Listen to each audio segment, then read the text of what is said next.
اگر کوئی شخص نماز کا انکار کرتا ہے تو وہ دائرہ اسلام سے خارج ہے، لیکن اگر کوئی سستی کی وجہ سے نماز نہیں پڑھتا، صرف سستی کی وجہ سے نہیں پڑھتا، اللہ کا حکم جانتا ہے، اس کو کہا جائے آؤ نماز کو، تو وہ آگے سے مذاق نہیں کرتا یا نماز کا تمسخر یا استحقار نہیں کرتا، بلکہ بس اپنی سستی کی وجہ سے مسجد میں نہیں آتا۔ جو نماز کو ہلکا جانے، خفیف جانے، وہ بھی دائرہ اسلام سے خارج ہے، کافر ہے۔ لیکن جو شخص اس کو اللہ کا حکم جانتا ہے اور اس کو پڑھنا اپنے اوپر ضروری سمجھتا ہے لیکن سستی کی وجہ سے پڑھ نہیں سکتا، تو اس کے بارے میں علماء کی آراء مختلف ہیں۔ حضرت امام اسحاق اور حضرت امام احمد رضی اللہ تعالی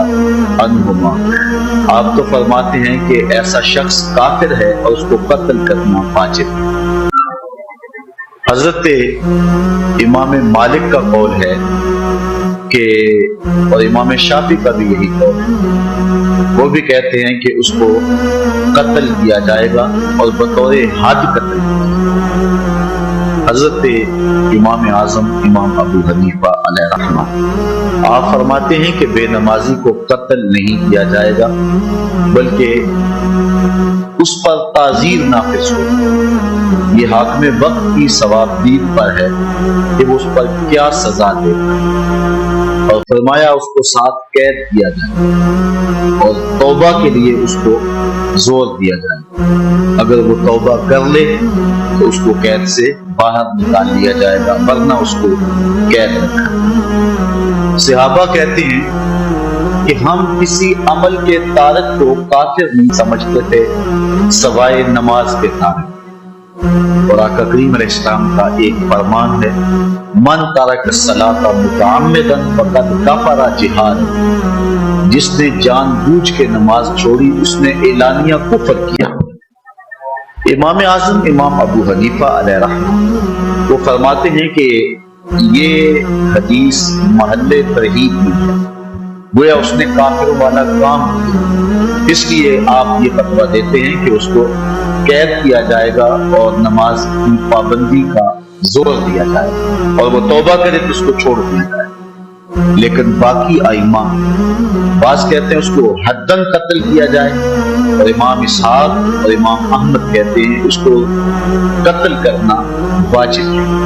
تو بے نمازی جو اللہ کے حکم کی پابندی سستی کی وجہ سے نہیں کرتا، یہ اس کے لیے حکم ہے۔ جو شخص تحقیر کرتا ہے نماز، ہلکا جانتا ہے، تمسخر اڑاتا ہے یا اس کا انکار کرتا ہے، تو اس کے بارے میں علماء کے اندر کوئی اختلاف نہیں ہے۔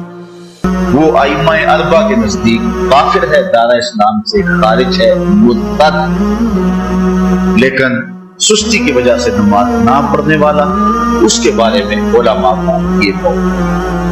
حضرت غوث اعظم الشیخ سید عبد القادر جیلانی علیہ رحمہ آپ فرماتے ہیں کہ بے نمازی کو مسلمانوں کے قبرستان میں دفن نہ۔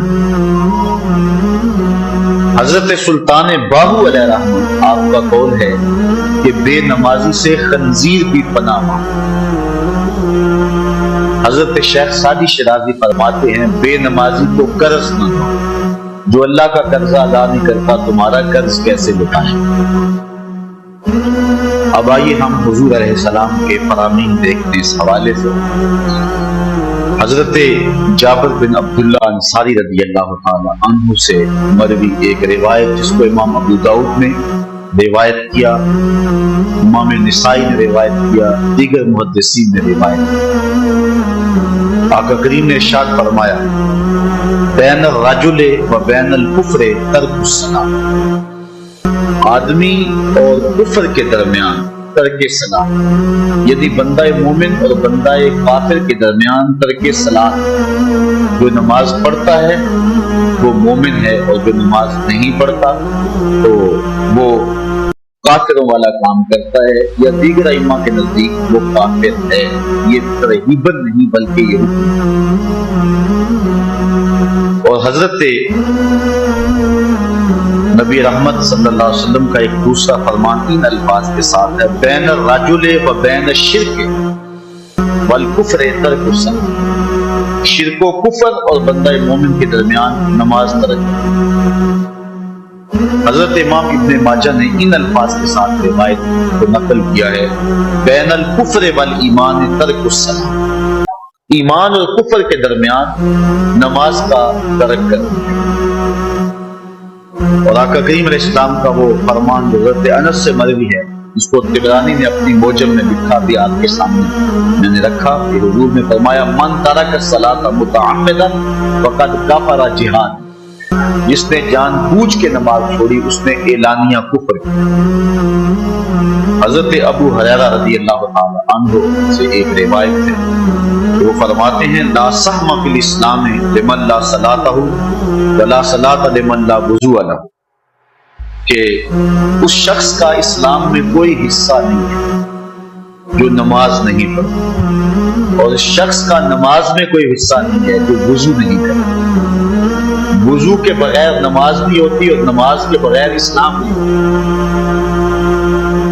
اور اسی روایت کو بالفاظ دیگر حضرت عبداللہ ابن عمر رضی اللہ عنہ عنہ نے حضور سے یوں روایت کی ہے، طبرانی نے اپنی موجم میں اس کو لکھا: لا ایمان لمن لا امانتہ ولا صلاۃ لمن لا طہور لہ ولا دین لمن لا صلاۃ لہ۔ حضور فرمایا کہ اس شخص کا ایمان نہیں جس میں امانت نہیں، اور اس شخص کی نماز نہیں جس کو پاکیزگی حاصل نہیں، اور اس شخص کا دین نہیں جس کو نماز نہیں۔ حضرت امام ابن ماجہ نے اس روایت کو اپنے الفاظ کے ساتھ روایت کیا ہے۔ حضرت بریدہ رضی اللہ تعالیٰ عنہ اپنے باپ سے روایت کرتے اور وہ حضور سے روایت کرتے۔ حضور علیہ السلام نے ارشاد فرمایا: ان العہد الذی بیننا وبینہم الصلاۃ فمن ترکها فقد کفر، کہ ہمارے اور ان لوگوں کے درمیان جو وعدہ ہے وہ نماز کا ہے، جس نے نماز کو چھوڑ دیا اس نے کفر کیا، یعنی ہمارا اور ان کا وعدہ باقی نہیں رہے۔ حضرت امام بخاری نے روایت نقل کی ہے، حضور نے ارشاد فرمایا: من ترک الصلاۃ والعصر فقد حبط اعمالہ، جس نے عصر کی نماز چھوڑی اللہ اس کے سارے عمل برباد کر دے۔ حضرت ابو ہریرہ رضی اللہ تعالی عنہ سے روایت ہے جس کو امام ابن ماجہ نے اور امام نسائی نے روایت کی، وہ حضور سے روایت کی، بڑی مشہور روایت ہے۔ حضور نے ارشاد فرمایا: ان اول ما یحاسب بہ العبد بصلاۃ فان صلحت فقد افلح وانجح وان فسدت فقد خاب وخسر۔ فرمایا قیامت کے دن بندے سے سب سے پہلا حساب نماز کا، اگر اس کی نماز ٹھیک ہو گئی تو وہ فلاح، اگر پہلا تول ٹھیک آ گیا تو وہ کامیاب ہے، وانجح اور نجات پا، وَإِن فَسَدَتْ فَقَدْ خَابَ وَخَسِرَ، اور اگر پہلا تول ہی ٹھیک نہ ہوا تو پھر وہ ذلیل و رسوا ہو گیا۔ حضرت عبادہ بن صامت رضی اللہ تعالیٰ عنہ سے ایک طویل روایت ہے، وہ کہتے ہیں کہ حضور علیہ السلام نے مجھے 7 چیزوں کا حکم دیا، مجھے وصیت کی کہ ان 7 کاموں کو کرنا ہے۔ ان کے اندر جو دوسری چیز تھی وہ حضور نے یہ ارشاد فرمائی: وَلَا تَتْرُكُوا الصَّلَاةَ مُتَعَمِّدِينَ فَمَن تَرَكَهَا مُتَعَمِّدًا فَقَدْ خَرَجَ مِنَ الْمِلَّةِ، کہ جان بوجھ کے کبھی نماز نہ چھوڑے، جس نے نماز چھوڑی وہ ملت اسلامیہ سے نکل گیا۔ اور حضرت معاذ بن جبل رضی اللہ تعالی عنہ سے بھی ایک طویل روایت ہے کہ حضور نبی رحمت صلی اللہ علیہ وسلم نے ان کو 10 وصیتیں کی۔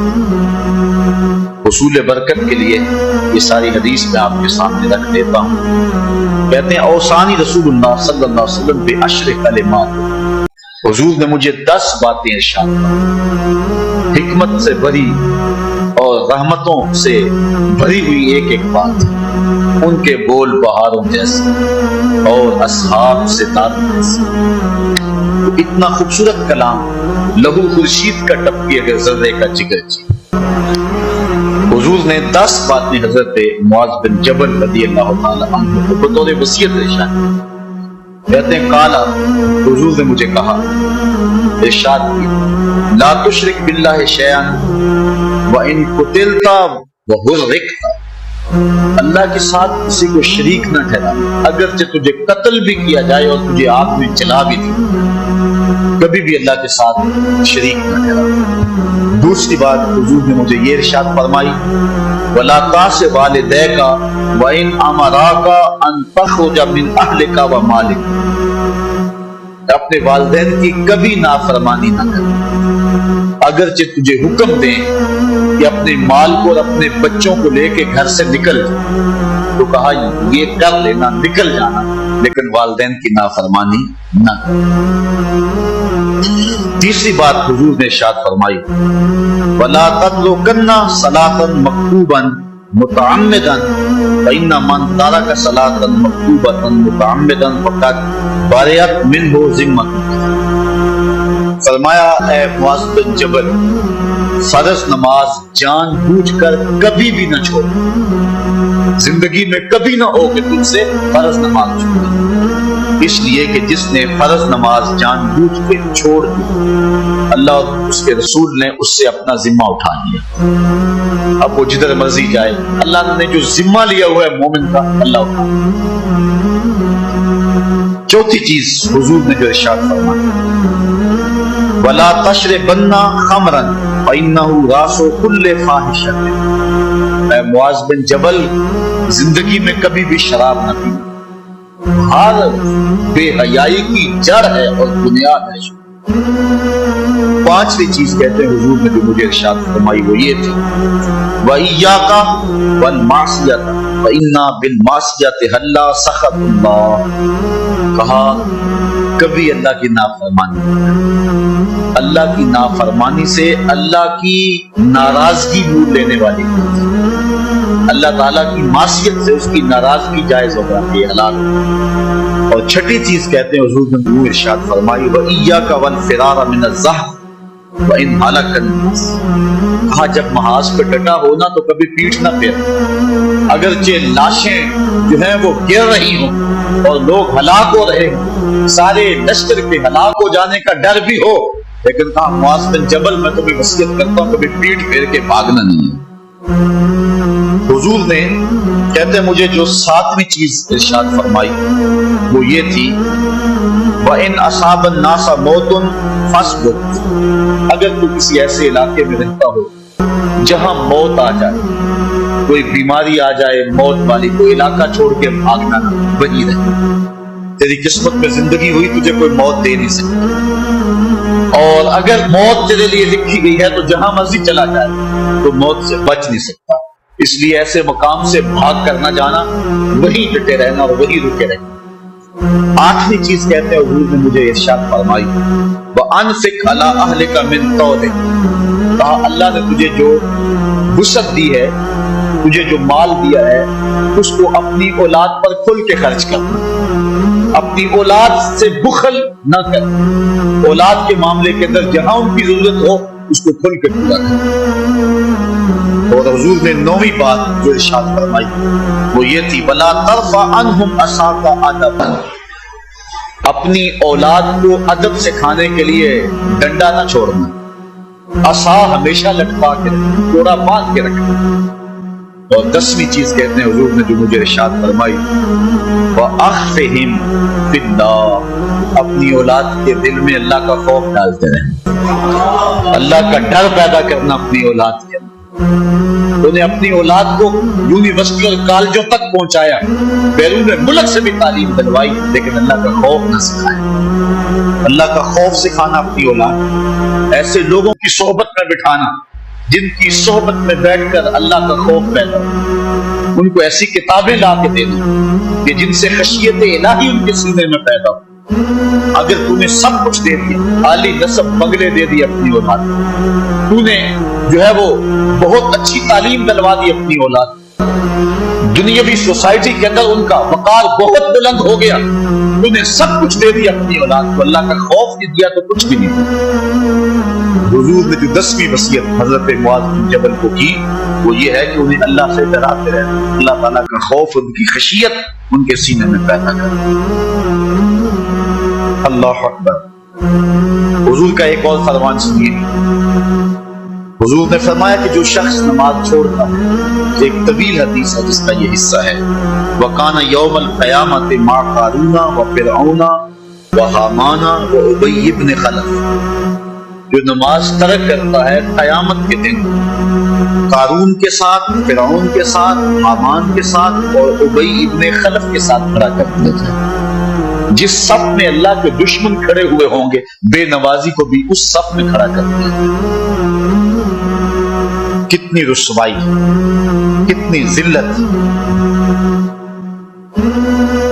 کوئی بندہ یہ گوارا کرتا ہے کہ مجھے اس صف میں کھڑا کر دیا جائے جس پہ دشمنان خدا کھڑے ہوں، دشمنان رسول کھڑے ہوں، میری کوئی بہن، میری کوئی بیٹی کیا یہ گوارا کر سکتی ہے کہ اس کو حضور پہ کانٹے پھینکنے والی ام جمیل کے ساتھ کھڑا کر دیا جائے، اس کو حضور کو اذیت دینے والی عورتوں کے ساتھ کھڑا کر دیا جائے؟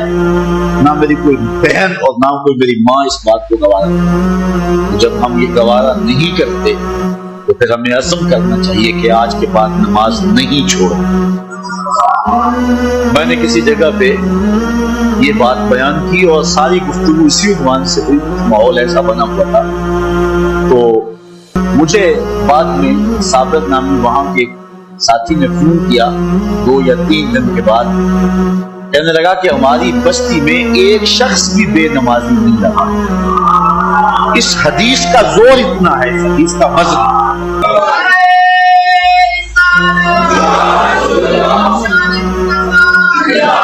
تو کوئی شخص یہ گوارا کرتا ہے کہ مجھے دشمنان خدا کی صف میں کھڑا کر دیا جائے، جن دشمنوں کے چہروں پہ تال پھول ملی ہوئی ہوگی اور ان پر لعنتیں برس رہی ہوں گی اور دنیا کے اوپر سب سے رسوائی زیادہ ان لوگوں کو ہوگی، تو کوئی شخص بھی یہ گوارا نہیں کرتا۔ ہم تو ان کے سائے سے بھی بچنا چاہتے ہیں۔ میرے مالک ہمارا حشر ان کے ساتھ نہ کرنا، ہمارا حشر تو ابو بکر عمر کے ساتھ کرنا، ہمارا حشر تو عثمان غنی کے ساتھ کر دینا، ہمارا حشر تو مولا کائنات کے ساتھ کر دینا، مالک ہمارا حشر بریلی کے امام احمد رضا کے ساتھ کر دینا، ہمارا حشر امام غزالی کے ساتھ کر دینا، بلال حبشی کے ساتھ کر دینا۔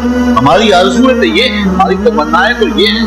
ہم تو کہتے ہیں مولا کل قیامت کے دن اٹھے تو دادا کے قدموں میں اٹھے، خواجہ اجمیری کی چوکھٹ سے اٹھے، ہم اٹھے تو شاہ نقشبند بخاری کا جلوس آگے ہو، ہم اس جلوس کے ساتھ شامل ہوں، خواجہ معین الدین چشتی کی غلامی میں اٹھے، ہم حضرت غوث اعظم کی نوکری میں اٹھے، حضرت شیخ شہاب الدین کی نوکری میں اٹھے۔ ہماری آرزویں تو یہ ہیں، ہماری تمنائیں تو یہ ہیں، لیکن اگر ہم یہ چاہتے ہیں کہ ہم ان لوگوں کے ساتھ اٹھیں تو پھر ایک نماز بھی ترک نہیں کریں، اور اگر نماز ترک ہو گئی تو کتنی بڑی سزا ہے، کتنی بڑی رسوائی ہے، کتنی بڑی ذلت ہے۔ اور یہ آپ کے رسول کا فرمان ہے، اللہ اکبر، کہ قیامت کے دن وہ شخص جو نماز نہیں پڑھتا، قیامت کے دن اس کو دشمنان خدا کی صف میں کھڑا کر۔ یہ ہو نہیں سکتا کہ ہم نے یہ حدیث سن لی اور ہم نماز کا نہیں چھوڑیں۔ آج عزم کر کے اٹھے، اور اولاد نہیں آئی، بیٹیاں نہیں آئیں، گھر والے نہیں آئے، لیکن جا کے اس بات کو گھر میں نافذ کرنا ہے، اس کو حکمن نافذ کرنا ہے گھر کے اندر۔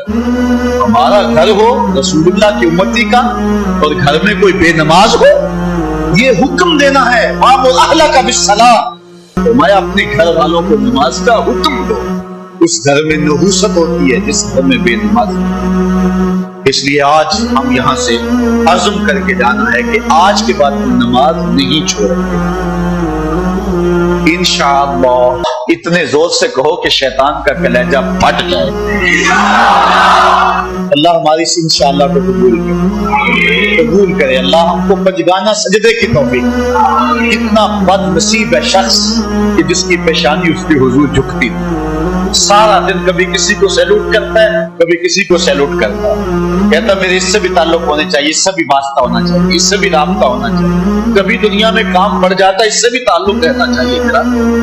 کہاں کہاں صبح سے لے کر شام تک سلوک مارتا ہے، ایک اللہ کے حضور نہیں جھکا جاتا۔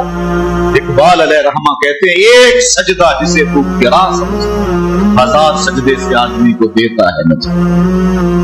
آؤ اللہ کے حضور بندگی کا سمجھو تو یہ کتنی عبرتناک ہے اور کس قدر جو ہے وہ فکر انگیز حدیث ہے۔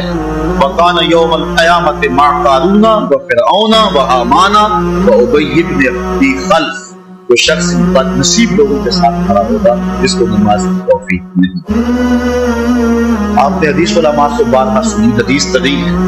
آقا کریم معراج کی رات گئے تو وہاں مختلف لوگوں کو مختلف عذابوں میں مبتلا تھے۔ کسی کی انتڑیاں کٹ کٹ کے گر رہی تھی، کسی کا منہ چیرا جا رہا تھا، کسی کی زبان لوہے کی کینچیوں سے کاٹی جا رہی تھی، کسی پر کھولتا ہوا پانی ڈالا جا رہا تھا، کوئی جو ہے وہ سرانڈ والا گوشت کھا رہا تھا، کسی کے جسم میں لوہے کی میخیں ٹھونکی جا رہی تھی۔ لیکن ایک قوم کو حضور نے دیکھا، ایک بھاری پتھر سے ان کا سر کچلا گیا اور پتھر کے واپس آنے تک دوبارہ صحیح ہو جاتا ہے، پھر کچلا گیا۔ حضرت جبریل امین سے حضور نے فرمایا کہ یہ کون لوگ؟ یا جبریل من ہاؤلاء، یہ لوگ کون ہیں ان کے سر پتھروں سے کچلے گئے؟ قال هؤلاء الذين تثاقلت رؤوسهم عن الصلاة المكتوبة، کہا یہ وہ بد نصیب لوگ ہیں کہ فرض نمازوں سے جن کے سر بوجھل رہتے تھے، نماز پنجگانہ فرض بھی نہیں پڑھا کرتے تھے، یہ وہ بد نصیب آج یہ سب ٹوٹے جا رہے ہیں۔ یہ تھوڑی سی زندگی ہے، تھوڑی سی زندگی، 60-70 سال بڑی زندگی اور وہ مگر نصیب ہو جائے تو پتہ نہیں ہے کہ کل ہمارا آنے والا کہاں ہے۔ کتنا غافل اور بد نصیب ہے وہ شخص جس کو سجدہ نصیب۔ سجدہ تو بندگی کا نام ہے۔ زندگی آمد برائے بند، زندگی بے بندگی شرمندگی۔ بندہ تو ہے ہی بندگی میں۔ کسی شخص نے راستے میں جاتے جاتے چائے کی پیالی پلا دی ہونا بازار میں، ہم جب بھی اس گلی سے گزرتے ہیں اس کو سلوٹ کر کے جاتے ہیں، السلام علیکم یار، اس سے بڑے سلام لیتے ہو، یہ بڑا محبت والا، بڑے اخلاق یار، جس نے چائے کی پیالی پلا دی ایک مرتبہ، اس کو تو جاتے آتے سلام کر کے جاتے ہو۔ جس رب نے زندگی بخشی، جس رب نے جو ہے وہ ساری بہاریں عطا کی، اس کے حضور میں دکھا جاتا کتنا متکبر شخص ہے جو اللہ کے حضور۔ اللہ اکبر، کہا یہ وہ بد نصیب لوگ ہیں فرض نمازوں میں جن کے ساتھ بوجھل رہا کرتے تھے۔ اللہ اکبر۔ حضور نبی رحمت صلی اللہ علیہ وآلہ وسلم نے ارشاد فرمایا، نماز چھوڑنا تو خیر بہت بری بات ہے، جو شخص نماز پڑھتے ہیں لیکن جماعت سے نہیں پڑھتے۔ فرمایا میرا جی چاہتا ہے کہ اپنی جگہ کسی اور کو کھڑا کریں اور جوانوں کا ایک گروہ ساتھ دیں، اور جو لوگ مسجد میں نماز پڑھنا نہیں آتے ان کے گھروں کو آگ لگا دیں۔ رحمت للعالمین آقا فرما رہے ہیں کہ ان کے گھروں کو آگ لگا دو۔ کتنا غصہ ہے ان لوگوں پر جو مسجد میں آ کر نماز نہیں پڑھتے اور جو پڑھتے ہی نہیں۔ اس دور میں تو کوئی تھا ہی نہیں تو مومن ہو نماز نہ پڑھتا ہو۔ اللہ اکبر، تو مومن نماز ہی پڑھتے تھے۔ تو اگر کسی سے گھر میں نماز پڑھی گئی تو فرمایا میرا جی چاہتا۔ آج نماز تو نماز رہی، ہم کو تو جمعہ بھی نصیب نہیں۔ کتنے لوگ ہیں کہ جو پابندی کے ساتھ نماز جمعہ بھی نہیں پڑھتے۔ حضور کا ایک فرمان سنیے، آقا کریم نے ارشاد فرمایا من ترک الجمعۃ ثلاث جمع متوالیات فقط نبذ الاسلام وراء ظہرہ، جس نے بغیر کسی عذر کے 3 جمعے چھوڑ دیے اس نے اسلام کو اپنی پشت کے پیچھے ڈال دیا، اس نے پرواہ ہی نہیں کیا اسلام۔ اور ایک حدیث کے لفظ ہیں من ترک ثلاث جمعات من غیر عذر کتب من المنافقین، جس نے بغیر کسی عذر کے 3 جمعے چھوڑ دیے اس کا نام منافقوں کی فہرست میں لکھ دیا جاتا۔ اور ایک حدیث کے لفظ اس حوالے سے ہیں من ترک ثلاث جمع تہاونا بها تاب اللہ له، جس نے سستی کی وجہ سے 3 جمعے چھوڑ اس کے دل پر اللہ غفلت کی مہر لگا۔ یہ وہ بد نصیب شخص ہے کہ جو نماز جمعہ چھوڑتا ہے۔ حضرت ابن حجر نے الزواجر کے اندر ایک روایت لکھی، وہ فرماتے ہیں جو شخص نماز ترک کرتا ہے اس کو بہت ساری رسوائی ہے، وقت اتنا طویل نہیں ہے کہ ایک ایک چیز کو تفصیل سے بیان کریں۔ وہ کہتے ہیں پہلی بات تو یہ ہے کہ اس کی عمر میں برکت اٹھائے، دوسری بات اس کے چہرے سے صالحین کا نور اتار دیا جائے، تیسری بات وہ کوئی بھی عمل کرے اس کا ثواب نہیں ملتا، یہ دنیا پر اس کو سزا ہے۔ چوتھی سزا دنیا پر اس کو یہ ملتی ہے اس کی دعائیں قبول نہیں، اور پانچویں سزا اس کے لیے یہ ہے کہ اس کے لیے جو نیک لوگ دعا کرتے ہیں ان دعاؤں کا حصہ اسے نہیں ملتا۔ مومن نیک سہری اٹھ کے دعا مانگ کہ اللہ پوری امت پر کرم کر، یہ بھی امت میں شامل ہے، دعا اللہ والے کی تو قبول ہوئی لیکن اس کا حصہ نکال، اس کا حصہ نیک لوگوں کی دعاؤں سے نکال۔ اور جب وہ مرنے لگتا ہے نزا کے وقت تین اس کو ستائیں، ایک تو بھوکا مرتا ہے، دوسرا پیاسا مرتا ہے، تیسرا ذلیل ہو کر مرتا ہے۔ اور قبر کے اندر اس کو تین ستائیں۔ حضرت امام ابن حجر کہتے ہیں کہ اس کی قبر تنگ کر دی، حتیٰ کہ ادھر والی پسلیاں ادھر، ادھر والی پسلیاں۔ دوسرا اس کی قبر میں آگ ڈالی جائے، جو اللہ کے حضور نہیں چھپتا اس کی قبر اس لائق ہے کہ اس میں آگ ڈالی جائے۔ اور تیسری اس کے اوپر ایک اژدہا مسلط کر دیا جائے گا جس کا نام ہے شجاع الاقرع، اور جب وہ ڈنگ مارے گا تو 70 گز تک وہ شخص زمین میں ڈگس جائے، اور وہ مسلسل یہ ڈنگ مارے، اور کہا کہ تین سزائیں اس کو حشر میں پہنچے۔ ایک تو اس کا حساب سختی سے لیا جائے گا، اور جس کا حساب سختی سے لیا گیا وہ بچ پائے گا، حساب سے بچے گا وہ جس سے اللہ صرف نظر کرے گا۔ اللہ اکبر۔ ایک تو اس کا حساب سختی سے لیا گیا، دوسرا اللہ تعالیٰ جل شانہ اپنے قہر و غضب کا اس میں تھا، اور تیسری اس کو سزا یہ دی جائے گی کہ اس کو جہنم میں ڈال دیا جائے گا۔ ساتھیاؤ، میں اور آپ آج کی اس بزم میں یہ پختہ عزم کر کے اٹھیں کہ آج ہم خود بھی اور اپنی اولاد کو بھی، اپنے دوستوں کو، میرے والد گرامی فرمایا کرتے تھے جس سے دوستی ہونا اس کی انگلی پکڑ کے دین کی راہ پہ لے آؤ، یہ دوستی کا حق ہے۔ اس کے لیے آپ بہت کچھ کریں لیکن اگر اس کو دین نہیں دیا تو کچھ کوشش کریں، میرا دوست ہو اور جنت میں جائے۔ والدین بچے کے مستقبل کے لیے کتنی کوشش کرتے، لاکھوں روپیہ لگاتے ہیں مستقبل ٹھیک ہو، کرتے ہیں کہ نہیں کرتے؟ یونیورسٹیوں کے اندر، کالجوں کے اندر کتنی بھاری فیسیں بھرتی ہیں، کیوں؟ کتنا کچھ کیوں کر رہے ہو؟ میں نے دیکھا پورا باپ اپنی کمر پہ گوریاں لاد کے مزدوری کرتا ہے، مائیں اپنا زیور بیچ رہی ہیں کہ اولاد پڑھ جائے، یا اتنا کچھ کیوں کر رہے ہو؟ جی مستقبل ٹھیک ہو۔ یہ مستقبل کتنا ہے؟ 20-25 سال، اور جو اصل مستقبل ہے اس کی فکر ہی نہیں کسی۔ اصل مستقبل تو وہ ہے اللہ بیرون ملک جائے بیٹا تو ماں کہتی ہے بس دعا کرو کہ میرا بیٹا خیریت سے پہنچے، بیٹی کی شادی کرتی ہے تو ماں کہتی ہے دعا کرو کہ اپنے گھر میں اس کو چین مل جائے۔ کسی کا انٹرویو ہوتا ہے، لوگ کہتے ہیں جناب دعا کرو کہ اس انٹرویو میں وہ کامیابی سے گزر جائے۔ میں کہتا ہوں جب قبر میں اترتا ہے پھر کسی نے آ کے کبھی نہیں کہا کہ دعا کرو مشکل گھڑی آ گئی ہے خیریت سے گزر جائے۔ اصل امتحان تو یہ ہے، اگر اس امتحان سے گزر گیا تو کامیابی اور بابت۔ یہ تھوڑا سا مستقبل دنیا کا، اس کے لیے ہم کتنے پیسے لگا دیتے ہیں، سب کچھ اولاد کو آتا ہے، ہر شے فرق پڑتی اور بولتی، دعائے قنوت بھی نہیں آتی ہے، تو ہم اپنی اولاد کے لیے دین کا تحفہ اس کو کبھی نہ چھوڑیں۔ اللہ اکبر۔ کوشش کریں، محنت کریں۔ حضور نبی رحمت صلی اللہ علیہ وآلہ وسلم نے ان بد عمل واعظین کی بات بھی کی ہے کہ جو لوگوں کو نیکی کا حکم دیتے ہیں خود اس پہ عمل نہیں کرتے۔ آج ہمارے کچھ واعظین